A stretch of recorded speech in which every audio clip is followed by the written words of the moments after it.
This tech tip is all about harmonics, natural harmonics, right-hand harmonics, artificial harmonics, and cascading harmonics, like the passage I just played. Let's get started. On left-hand fingering for natural harmonics, just use common sense. If you play the passage from Villalobos Prelude 4, the harmonic passage, this one,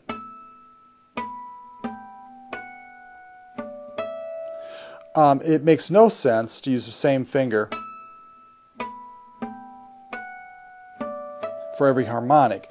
Jumping around with the hand is going to lead to inaccuracy.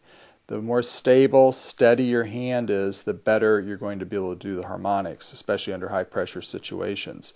So on this passage, what makes sense to me at least would be to start with the first finger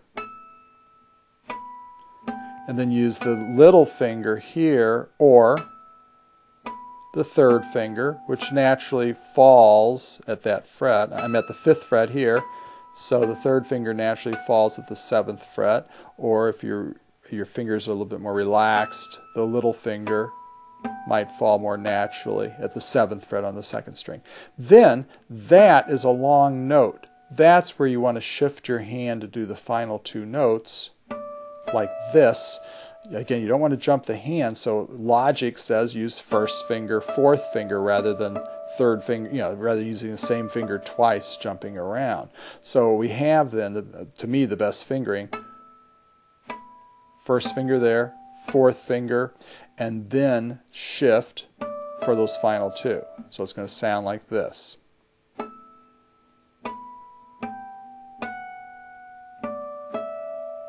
Okay, again, just use logic. And then where you have this chord, don't do this.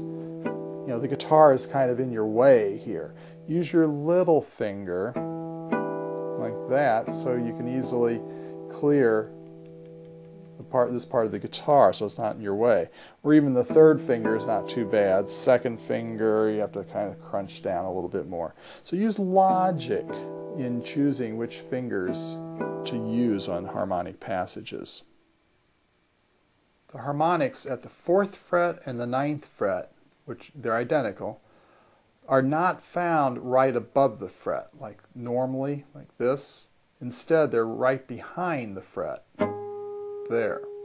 Almost where you would, if you would fret the note itself, there, almost right there. It's actually just a little further, a little closer to the fret. But if you go right above the fret, touch right above the fret like you would at the 5th fret, the 7th fret, and the 12th fret, it's muted. It doesn't come out. So just back up a little bit, about this much. And there it is. The same thing happens on the harmonics at the 3rd fret. Instead of being right above the fret, there's nothing. Nothing there. They're in front of the fret. There it is. So again, this is my 3rd fret right here. Normally, I would fret it here, but the harmonic is past the fret. Like that. So keep that in mind. You don't use 3rd fret harmonics very often, but when you do, and they've got to come out, you've got to be right in front of the fret. Now I do want to mention that the harmonics at the 4th fret, which are the same as the 9th fret, that they're not exactly in tune. Even though, say my 1st string and 6th string, those are in tune. But if I play the harmonic, which produces a G sharp, there's the harmonic, listen to the fretted note. The harmonic is way flat. Now, you can't do anything about that. That's the nature of the instrument. If you try to change the tuning of the 6th string to match that, it messes up everything else. You can tweak it a little bit, but you need to take that in consideration sometimes on your tuning. And the same thing, the exact same thing with the harmonic at the harmonics at the 9th fret. They're not exactly in tune. Now sometimes you'll play a little chord in natural harmonics. For instance, 12th fret, first 3 strings. Or it might be all 6 strings, like that. But the same principles apply. You touch the strings lightly with the finger, light pressure, pluck, and lift away. You just have to be sure if you're playing, a lot of strings that the pressure along the finger that you're exerting equal pressure all the way across, so that all 6 strings, or however many strings you're playing, that they all come out.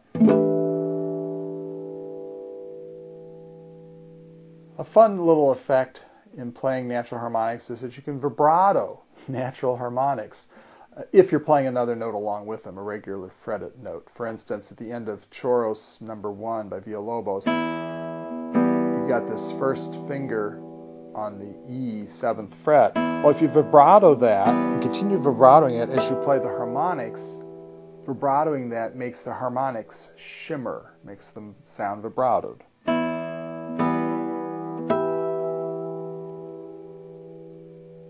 It's very nice.